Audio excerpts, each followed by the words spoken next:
Karibu katika somo la falsafa. Nitafundisha kuhusu dini na metafizikia, lakini pia nitafundisha kuhusu ndoa na mahusiano. Hivi ulishawahi kujiuliza kwa nini huwa kuna shida nyingi kwenye ndoa ambazo zinasababishwa tu wakati mwingine na watu kutosikilizana au kuwa waelewa? Ukifunua vitabu vya Biblia, ukasoma vitabu vya Mwanzo, utakutana na habari kwamba Mungu alimuumba Adamu, akamweka Eva. Utasoma hapo, utaangalia. Lakini pia utasoma kwamba Mungu alivyokuwa anatengeneza vitu, kwa mfano aliumba mchana, akaona mchana hautoshi, akaumba usiku na vingine. Ukisoma pia habari za safina ya Nuhu, viumbe vikawa vinaingia viwili viwili kwenye safina, vikawa vinachukuliwa vikiwa pea. Lakini ulishawahi kujiuliza akili yako ipoje? Akili yako imegawanyika mara mbili, ina sehemu ya subconscious na sehemu ya conscious, yaani sehemu ambayo inakuwezesha kufanya maamuzi ya hiari na sehemu ambayo haikuwezeshi kufanya maamuzi ya hiari, yaani ambayo wewe una access nayo, ila wewe tu unakuwa na access na ile sehemu yako ya akili, ile ya kwanza. Kwa nini ipo hivyo? Ni kwa sababu akili yako ambayo ina uwezo wa kufanya maamuzi ya hiari imepewa uwezo wa kuumba, uwezo wa kutengeneza vitu, uwezo wa kusema hiki kifanyike hivi na ukakifanya. Lakini imepewa pia uwezo wa kusuggest, yani kwamba hiki inaona kikae vipi. Kwa mfano, unapoumba maisha yako, ni lazima akili yako itakuwa ina suggest kwa kuwaza. Inasema bana, mimi natamani kuwa tajiri, mimi natamani kuwa hivi. Kwa akili yako imepewa huo uwezo. Sasa tukija kwenye hoja ya msingi, kwa nini sasa ndoa nyingi zinakosa utulivu au kutosikilizana? Akili zako zote mbili, yani ya hiari na isiyo ya hiari, zinasikilizana, zinafanya utaratibu wa kusikilizana. Yani kwamba akili yako ya hiari inatamani kitu fulani, akili yako ya isiyo ya hiari inasikiliza na inatekeleza au itatekeleza baadaye kwa wakati ujao. Sasa kwenye maisha, mwanamke na mwanaume, mwanaume anawakilisha akili ambayo sio ya hiari. Kwa hiyo yeye kazi yake ni kuwaza, alafu anapeleka taarifa kwenye akili yake ambayo sio ya hiari, ambayo ni mke wake. Kwa hiyo anapowaza lazima apeleke taarifa kwa mke wake. Kwa hiyo kazi ya mwanamke huwa ni kumsikiliza mwanaume. Yaani lazima umsikilize mwanaume na utekeleze anachokuambia. Kwa sababu gani? Kwa sababu tunaamini akili ya hiari imepewa uwezo wa kusikiliza au kutambua vitu kwa sababu ya utashi, kwamba sisi tunajua kabisa mpaka unamuoa mke wako au mnaoana, maana yake nyewe mna akili timamu. Yaani kwamba yule mwanaume hatutarajii kwamba hana akili timamu. Kwa maana yake kila anachokifikiria ni kwa sababu amefikiria kulingana na upeo wake wa maarifa. Kwa hiyo amefikiria kulingana na uwezo wake au maarifa yake au elimu yake. Na elimu zinakuwa ni nyingi, zipo zinazosababishwa na kujifunza, changamoto za maisha na kadhalika. Sasa mwanamke inatakiwa usikilize, kisha sikiliza ufanyie kazi maelekezo. Yaani mwanamke inatakiwa upokee maelekezo na ufanyie kazi bila kuhoji. Kwa hiyo lazima utekeleze ambacho mwanaume wako anakuambia ili kuwe na usikivu. Na ndio maana umepewa masikio. Kwani sasa jiulize, kwani masikio ulipewa ya kazi gani? Masikio kazi yake ni kusikiliza. Sasa kama wewe unaona masikio yako kazi yake sio kusikiliza, basi yakate, afu uwe una masikio. Kwa ndoa nyingi au mahusiano mengi yanakuwa na shida nyingi, lakini hii ni shida mojawapo. Ukinifuatilia katika mafunzo yangu, kuna vitabu kabisa vipo nimeandika vya mahusiano na ndoa. Ni vina kurasa kama 1000 hivi. ukiviunganisha vyote viwili vina kurasa almost 1000. Mle kuna mambo mengi sana yamejadiliwa, mengi sana, lakini sasa hapa kwa vile sasa tutakuwa tunazungumza kidogo kidogo, nitakuwa nazungumza katika ile contextual framework ili kupata kitu cha kujifunza. Kwa sasa kwa sababu mwanaume amepewa uwezo wa kufikiri ili basi amwezeshe mwanamke wake kutekeleza zile fikra zake. Kwa mwanamke anatakiwa kumsikiliza mume wake ili wasikilizane na waweze kuishi vizuri, kuwe na utulivu, kuwe na amani. Kwa ni hivyo kwamba ni lazima unapokuwa mwanamke ujifunze kusikiliza na kutekeleza kile unachoambiwa, lakini ni lazima unapokuwa mwanaume ujifunze kufikiri na kujifunza kwa niaba ya mke wako. Yaani wewe ndo unayetakiwa kutoa changamoto, unayetakiwa kutoa direction ya mahusiano yenu. Kama mnaelekea kusini, umwambie mke wako, bana, sisi hapa sasa tunaelekea kusini. Kama mnaelekea magharibi, umwambie mke wako, sasa hapa mke wangu, sasa hapa tunaelekea magharibi. Ni kwa nini iko hivi? Ni kwa sababu mmoja amepewa uwezo wa kuona, lakini mmoja amepewa uwezo wa kutenda na kufikiri na kutafakari na kualign vitu vikae kwenye mifumo. Yaani uwezo wa yaani ni kama memory. Huwa tuna short memory na ile memory ambayo ni ya kutunza vitu kwa muda mrefu. Hata kompyuta zetu zinakuwa na partition. Kuna partition hii, kuna partition, na simu zinafanya kazi hivyo hivyo. Kwa hiyo mwanaume ni kama short memory.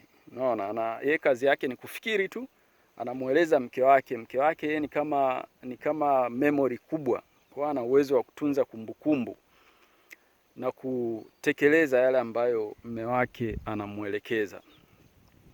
Kwa sasa ni lazima msikilizane. Shida kubwa kwenye maisha, kuna watu sio wasikivu. Unaoa mwanamke alafu anakuwa anakujaribu, anakuwa anakuchokonoa, anakuwa ni kama anataka kujaribu huyu ana akili timamu au ana akili timamu, au huyu atanifanya nini. Na of course ni psyche huwa inafanya hivyo kazi.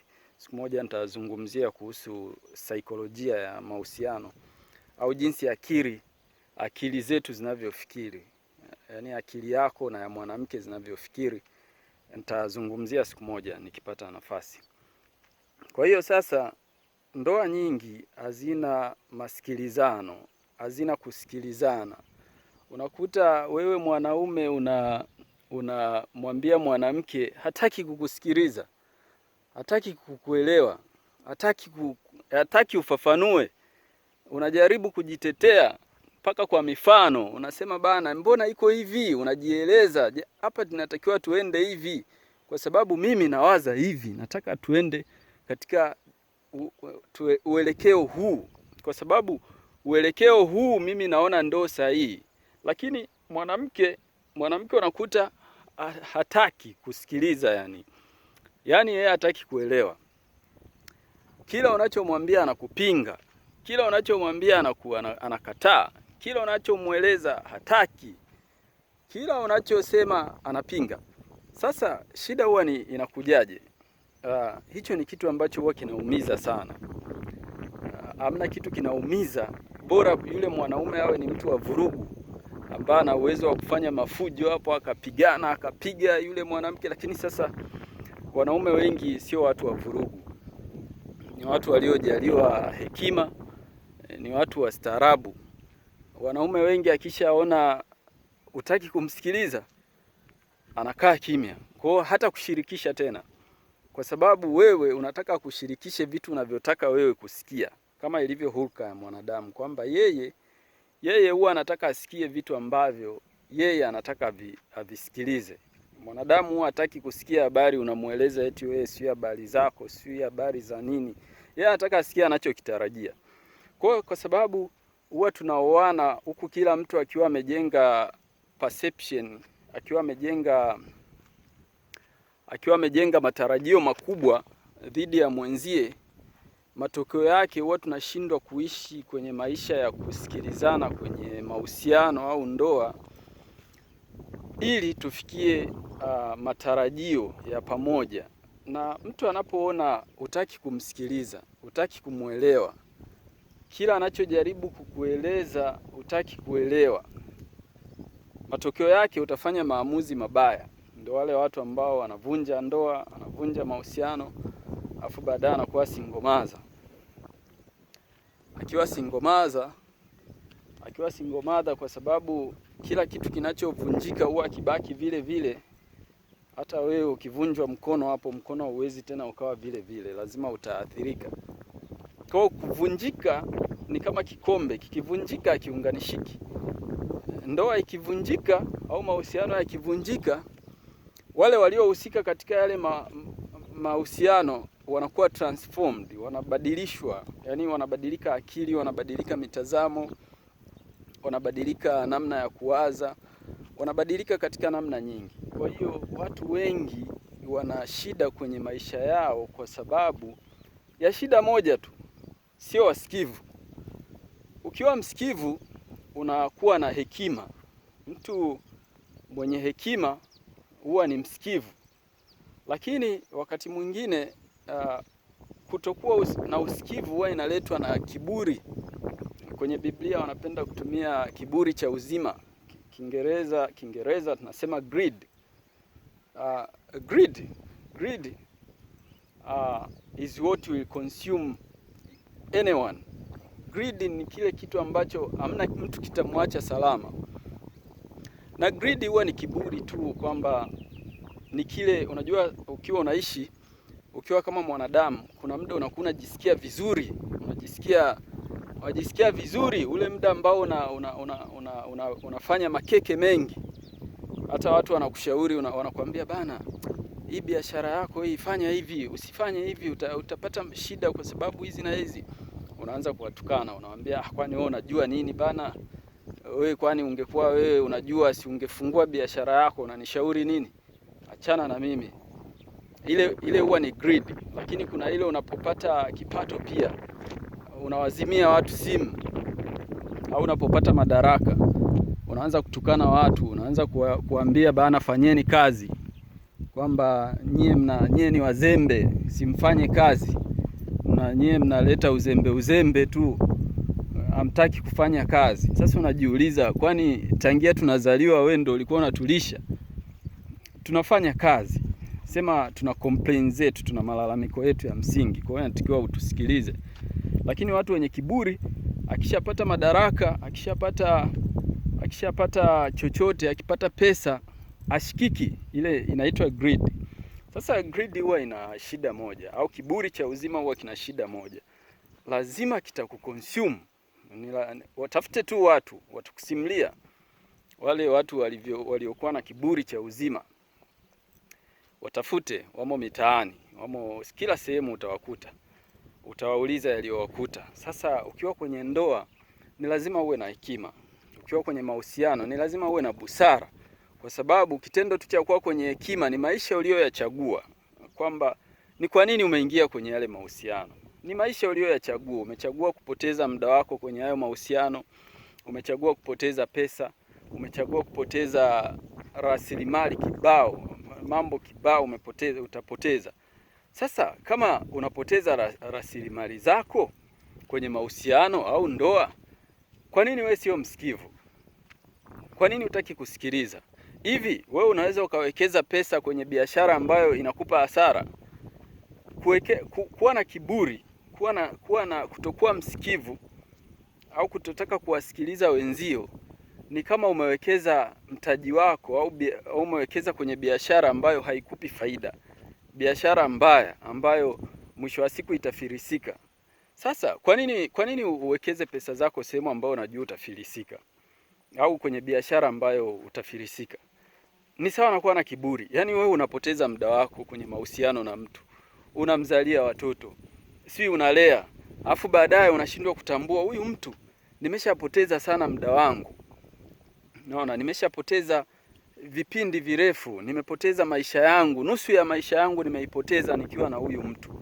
Kwa ili niweze kutatua migogoro yetu au mambo yetu yanayotuhusu mimi na huyu mtu, inabidi nijifunze ustaarabu, niwe mtu mstaarabu, nijifunze hekima, nijifunze usikivu, nijifunze kufanya maamuzi ambayo hata kama yananiathiri mimi, basi athari ziwe ndogo, zisiwe kubwa. Sasa mtu watu walivyo watu wao wanachekesha, anakosana na mtu kwenye mahusiano, anafunga mizigo, anatishia, anaenda serikali za mitaa, anaenda wapi, anafanya matashtiti, anafanya vurugu, anafanya kila aina bila kujua nani ameshika mpini na nani ameshika makali ya nini. Kwa ni lazima unapokuwa na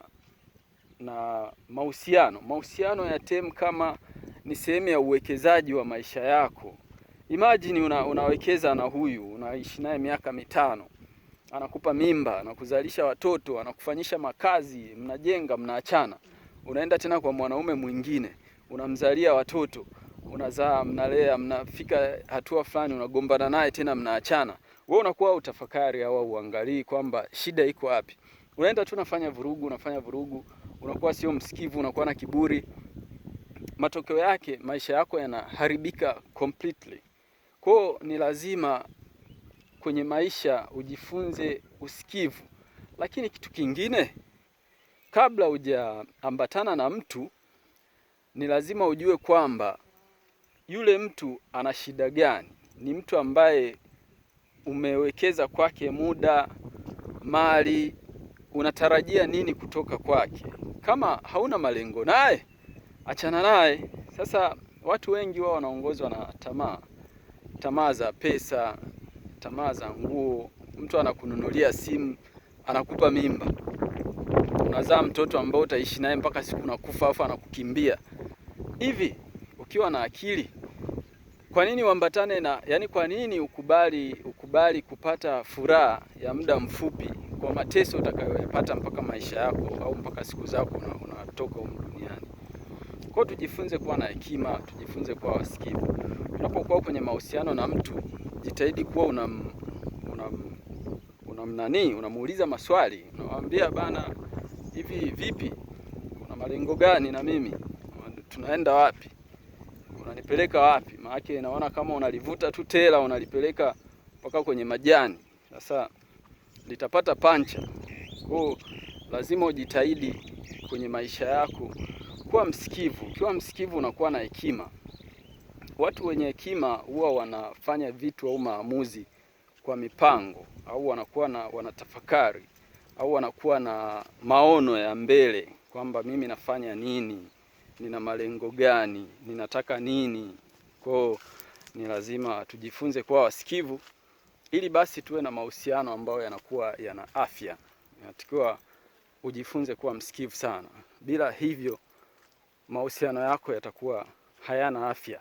Utakuwa unahusiana na huyu, ukimaliza unaenda kuhusiana na yule, ukimaliza unarudi tena kuhusiana na yule, ukimaliza unapiga turn, unaenda tena kuhusiana na mtu mwingine. Lakini shida kubwa ni kutokuwa msikivu, kutoruhusu hekima itawale maisha yako, kutojipa muda wa kufikiri kabla hujafanya maamuzi. Tafakari, alafu uangalie ni namna gani unasolve matatizo yako. Maisha huwa ni outcome, maisha ni matokeo tu. Kwa hiyo usipokuwa na akili ya kujua kwamba maisha huwa ni outcome, utajikuta unaingia kwenye migogoro mikubwa, utaingia kwenye matatizo, utaingia kwenye heka, utaingia kwenye changamoto. Sasa baada ya kumaliza hilo au baada ya kujadili hilo, nimehitimisha. Kwa sasa mimi naitwa Lucas Selemani. Mimi ni mwalimu wa mahusiano, biashara, uchumi, falsafa. Nafundisha katika falsafa tofauti, lakini pia na ni mkufunzi wa masuala ya ujasiriamali na mambo ya uchumi, biashara na kadhalika. Kwa hili ni darasa la mahusiano. Tutakuwa najaribu kujadili katika namna tofauti, ili basi tuone tunajifunza na tunaacha mambo ambayo yanakuwa hayapendezi kwa ajili ya manufaa yetu. Ubarikiwe. Bwana awe nawe.